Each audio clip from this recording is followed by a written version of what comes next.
আজ চলেছি গোকুল পিঠা রেসিপি নিয়ে। তো তার জন্য প্রথমে আমি দোকান থেকে মোয়া কিনে নিয়ে এসেছিলাম আর সামান্য দুধ দিয়ে কড়াইয়ে মোয়াটা এভাবে হাতে করে ভেঙে দিচ্ছি আর তারপর দিয়ে দিচ্ছি বেশ কিছুটা পরিমাণের খেজুরের গুড়। তো এখন মোয়াটা একটু ভালো করে পাক করে নিচ্ছি গোকুল পিঠে বানানোর মধ্যে যে পুরটা আছে সেটা বানানোর জন্য। বেশ কিছুক্ষণ টাইম ধরে এইভাবে নেড়ে নেড়ে সবসময় নাড়তে হবে, নাহলে কড়াইয়ের তলাতে লেগে যাবে। তো তারপর আমি ঢেলে নেব আর এটা ঠান্ডা হলে বেশ এটা একটু শক্ত মতন হয়ে যাবে, পুরটা ভালো মতন হয়ে যাবে। এখন আমি এইগুলো এখন ঠান্ডা হয়েছে আর এইভাবে হাতে করে আমি এগুলো প্রথমে করে রেখে দিচ্ছি। ভিতরের পুরটা ঠিক এইভাবে গোল গোল করবে। আর এখানে নিয়ে নিয়েছি 2 কাপ পরিমাণের ময়দা, 1 কাপ পরিমাণের সুজি আর 1 কাপ পরিমাণের চালের গুঁড়ো। এটা আমি এইভাবে তোমরা মাপ করে নেবে, চামচ নাও বা কাপ নাও, যাতে করে নেবে।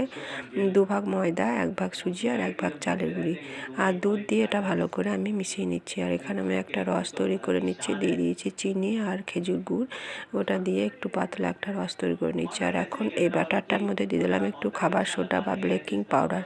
তো তারপর আমি এইগুলোর মধ্যে এই পুরটা দিয়ে দেবো ভিতর থেকে, যে আমি মোয়ার পুরটা বানালাম। আর তারপর এই বাটারের মধ্যে গুলার মধ্যে এইভাবে দিয়ে কড়াই সাদা তেলে গ্যাস কমিয়ে বেশ কিছুক্ষণ টাইম ধরে হালকা হাতে ভেজে নেব। গ্যাসটা বাড়ানো যাবে না, তাহলে ভিতরের যে মোয়ার পুরটা আছে তাহলে সেটা বেরিয়ে যেতে পারে।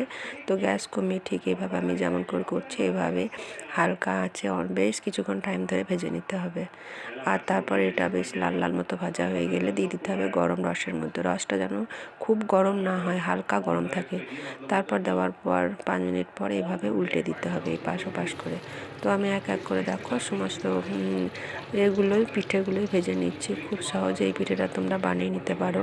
তো পিঠের সংক্রান্তি তো আর চলেই আসছে, সেই জন্য তোমাদের জন্য এই রেসিপিটা আমি শেয়ার করলাম। কেমন হয়েছে অবশ্যই জানিও। আর এখন আমি দেখো সব পিঠেগুলো একটু একটু করে ভেজে নিচ্ছি।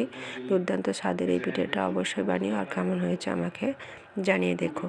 তো তারপর আমি যখন 15 মিনিট পরে ফিরে এলাম, পিঠেগুলো বানানোর পরে দেখো কতটা নরম আর ভিতরটা কতটা সফট হয়েছে। খুবই সুন্দর এই রেসিপি। তো এখন আমার পিঠে একদম পুরোপুরি রেডি হয়ে গেছে।